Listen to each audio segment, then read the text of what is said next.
Sevimli Orman'ın eğitici hikayesi. Bir zamanlar, Sevimli Orman adında büyülü ve güzel bir orman varmış.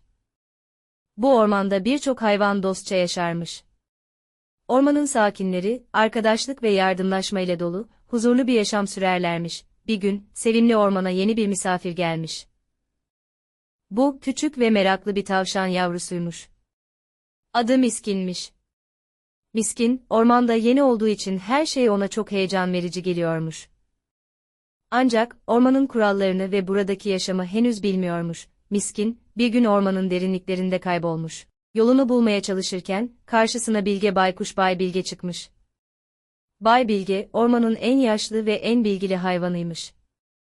Miskin'e nazikçe yaklaşarak, "Merhaba küçük tavşan, neden bu kadar üzgünsün?" diye sormuş. Miskin, "Bay Bilge, ben ormanda yeni geldim ve kayboldum. Evimi bulamıyorum," demiş. Bay Bilge gülümsemiş ve "Merak etme, küçük dostum. Ormanda kaybolmak bazen olabilir. Ama biz burada birbirimize yardım ederiz.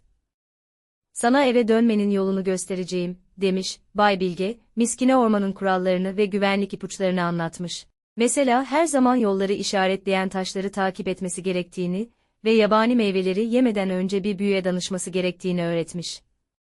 Ayrıca ormanın diğer sakinleriyle tanışmasını sağlamış. Miskin, yavaş yavaş ormanın kurallarını öğrenmiş ve diğer hayvanlarla dost olmuş. Bir gün, Miskin ve arkadaşları ormanda oynarken, Miskin ormanın derinliklerinde büyük bir çukur görmüş. Çukur tehlikeli görünüyormuş. Miskin hemen Bay Bilge'ye gidip durumu anlatmış. Bay Bilge ve diğer hayvanlar, hep birlikte çukuru kapatmaya karar vermişler. Herkes el birliğiyle çalışmış ve çukuru güvenli bir şekilde kapatmışlar. Bu olay, Miskin'e işbirliği ve yardımlaşmanın önemini bir kez daha öğretmiş. Ormandaki tüm hayvanlar, birbirine yardım etmenin ne kadar değerli olduğunu bir kez daha anlamışlar.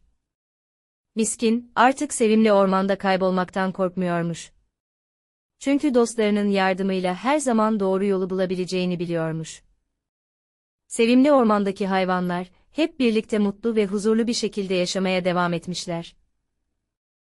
Güneş ağaçlığının altında buluşup, birlikte oyunlar oynamışlar ve birbirlerine sevgi dolu hikayeler anlatmışlar. Masalın öğretisi, arkadaşlık ve yardımlaşma, zorlukları aşmamıza ve hayatı daha güzel kılmamıza yardımcı olur.